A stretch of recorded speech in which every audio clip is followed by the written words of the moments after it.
èèyàn wá lè máa pé àwọn ọmọlékéwú ọmọ lọ lè kọ́ ìbọn à ń kọ́ àwọn ọmọlékéwú terrorist nù ni ibi tí Nàìjíríà dé lónìí kí wọ́n pín gbà náà ìbọn ni ká tó máa lè kọ́ ẹni tí ó sì kọ́ ban ó gbọ́dọ̀ jásí pé ń tọ̀ ń fẹ́ ṣiṣẹ́ fún ìjọba ló ní access sí ìbọn láti kọ́ àwọn èèyàn Kristẹni kan tó ní àpò ń lu fóun òsì oníṣẹ̀ṣe kan tó ní àpò ń lu fóun òsì kò sí oníṣẹ̀ṣe kan tí ń bá wa jà ọ̀gbọ́n kò sí Kristẹni kan tí ń bá wa jà tí wọ́n ń yọ̀bọ̀n sí wa tí a bá jà tí wọ́n bá wa jà ajá sí wípé mùsùlùmí kan bú oníṣẹ̀ṣe ó bú padà yóò sì bú ìsìláàmù rẹ̀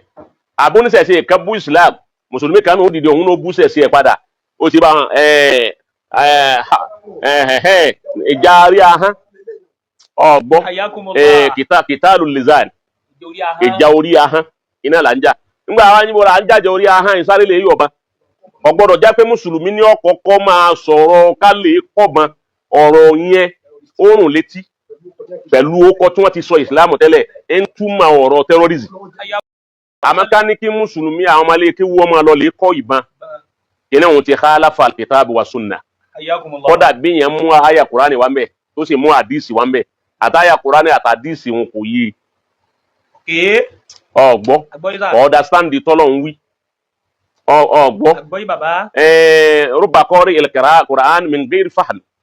mélòó ọ̀pọ̀ tí ń ka kúránì tó sì gbọ́ yé. kò gbọ́ yan èèyàn lè máa ka kúránì kọ́ máa gbọ́ yé o ti bá èèyàn sì lè máa kàdís kọ́ máa understand the tá ànábì ń wí.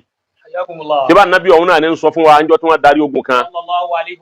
ànábì ní raja'na min al-jihad al-asghar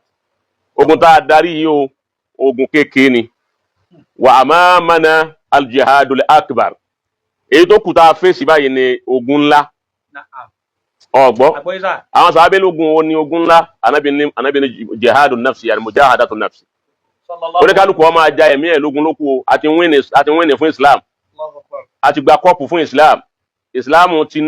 ó ti fẹsẹ̀ rinlẹ̀ Islam ti borí Islam ti jẹjà àti one first class ní tá a fẹ́ kọ́lọ́hún ó ṣe ó ti ṣe Nasiru ti bá Islam Fatihu sì ti dé fún wa ìzájá Nasirullahi wal Fatih wa ra'aita an-nasa yadkhuluna fi dinillahi afwaja kí ló tó kù Ọlọ́run ti parí gbogbo ṣẹ́ intan jihadi tan nabi ni a máa ṣe ní kó ń kálukú ṣe jihadi fẹ́mi ara rẹ̀ wọ́n tó Ọlọ́run fẹ́ jagun fún Islam ìjẹ́ Islam yẹn ti dúró lára tiẹ̀ náà bó ti yẹ kó dúró sáà ti rá pẹrẹ ìwà Islam yẹn lára rẹ̀ ẹni tí ò níwà Islam wọ́n wá lóun gbé jihadi Islam òun fẹ́ fà wọn kan mọ̀nà ẹni tí ó bá sì mọ̀nà ò lè mọ̀nà faqidu shay'in la yu'tihi ẹni tí ó bá ní nǹkan ò lè fún yàn. ẹni tó ní káwọn ọmọlékéwú máa lè kọ́ bọ̀ yìí tó bá aládìsí ànábì mú wá fi báàkì ńkọ́. àdìsí tó bá mú wá yẹn àdìsí yẹn òye àyà tó bá sì mú wá àyà òun òye àdìsí ò lè yẹn káyọ òye yẹn ibi tí Nàìjíríà dé lónìí kí wọn wá pín gbà náà ìbọn ni ká tó máa lè kọ́ ẹni tí ó sì kọ́ ban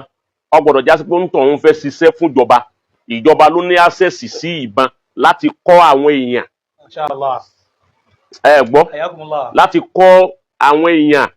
àwọn forces wọn sì kọ́ àwọn tí wọ́n fẹ́ fi darí wọ́n fẹ́ fi kojú ogun sáwọn ọmọ akéwú tí ń lọ lé kéwú ṣèjọba ni wọ́n fẹ́ lo kéwú ní fún ni àbọ́lọ́hún tó bá yẹ pé léèwé ni a lè wí pé tọ̀ nígbà tí ọ̀rọ̀ wá dìbò ṣe rà yìí o ẹ máa kọ́ ọgbọ́n ọmọ léèwé níbọn tó rákun wọn lógun àmọ́ ọmọ lé kéwú nídìí kọ́kọ́ ìmọ̀ lòun ọkọ̀ ìmọ̀ lókù tí èèyàn ó fi jagun jihad nísìn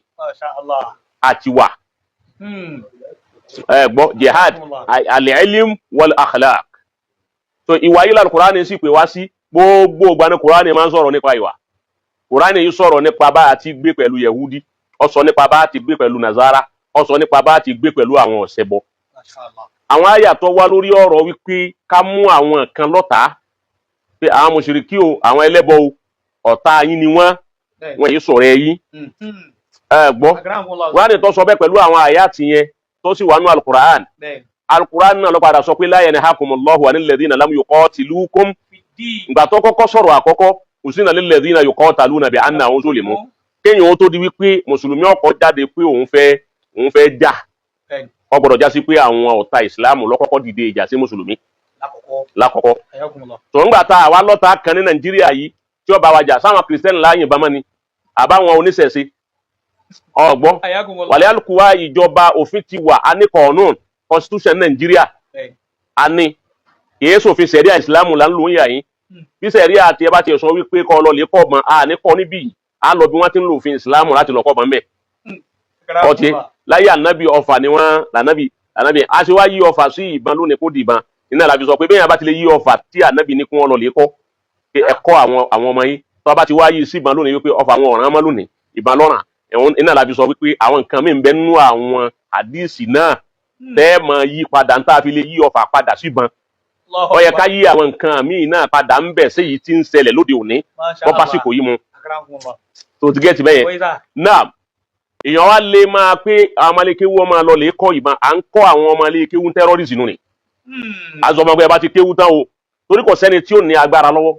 àbí tí ó ní wẹ́pọ̀n lọ́wọ́ àbí tí ó lágbára kan lọ́wọ́ kọ́dà bí èèyàn bá ṣẹ̀ yọ máa lọ lè tọ̀yàn kó ń tọ̀hún lè bá àtàkì rẹ̀ kọ́ wá yìn ìbọn mọ́ torí kó ti máa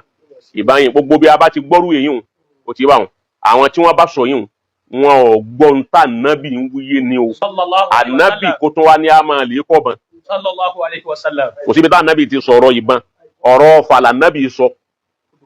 àtòdò wíwẹ̀ ẹ̀sẹ̀ gbogbo wàlẹ́ àlùkùwà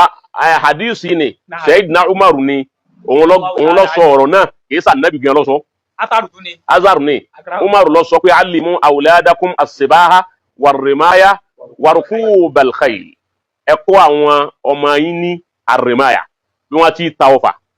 wàsíbà bí wọ́n ti wẹ̀ warukubal khayl ká sì kọ́ wọn bí wọ́n ti gẹṣin àwọn nǹkan yìí àwọn nǹkan ogun iná ni nígbà náà tí àwọn kèfèrí àtàkì Islam tí wọ́n ṣe àtàkì wọn kì í jẹ́ pé ahọ́n náà fi àtàkì wọn wọ́n àtàkì wọn pẹ̀lú nǹkan àjà torí wọ́n pé mùsùlùmí ò ní nǹkan àjà ń jọ́nà lọ́lọ́run fi padà sọ wípé ló fi wá sọ wípé aya pín pé min quwwatin a'iddu lahum mastata'tum min quwwatin wa min ribatil khayl turhibuna bi aduwwakum wa aduwallah ó ti a'iddu lahum mastata'tum min quwwa agbára tẹ́yin náà bá ní ẹ̀yin náà prepare rẹ̀ kalẹ̀ ẹ ṣe idad kalẹ̀ fún wọn wa min ribatil khayl ẹsẹ̀ ti ẹ̀dìgàrí ẹ̀sìn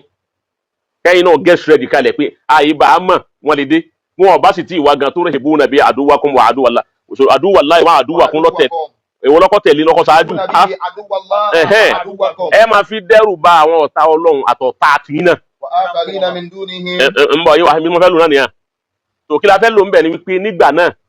ìgbà tó padà yá ọlọ́run padà sọ pé la yanhakumullahu anil ladhina lam yuqatilukum fid-din wa lam yukhrijukum min diyarikum an tabarruhum wa tuqsitu ilayhim inna Allaha yuhibbul muqsitin ọlọ́run lé mi ọlọ́run ọkọ̀ fún yín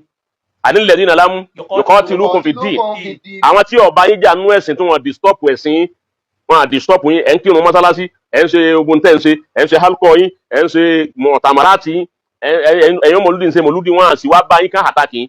walam yukhrijukum min diyarikum wọn ò sì ní ẹ kó ń lu fáwọn kìrìsìtẹ́nì kan tó ní á kó ń lu fún wọn ò sí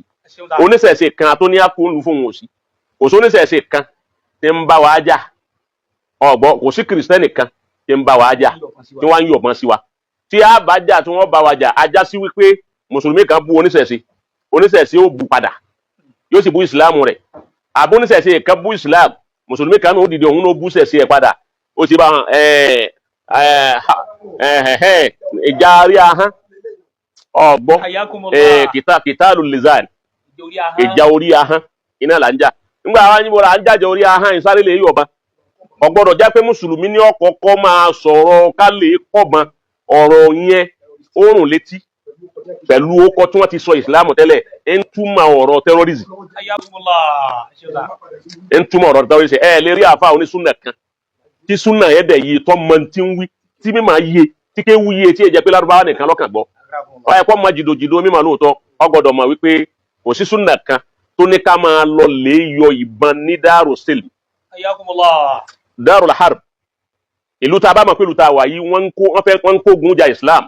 láti lè máa ṣerú nǹkan wọn amadu tí wọn ò di stop Islam sẹ́nìkan ò di stop wa ẹnìkan kò di stop wa náà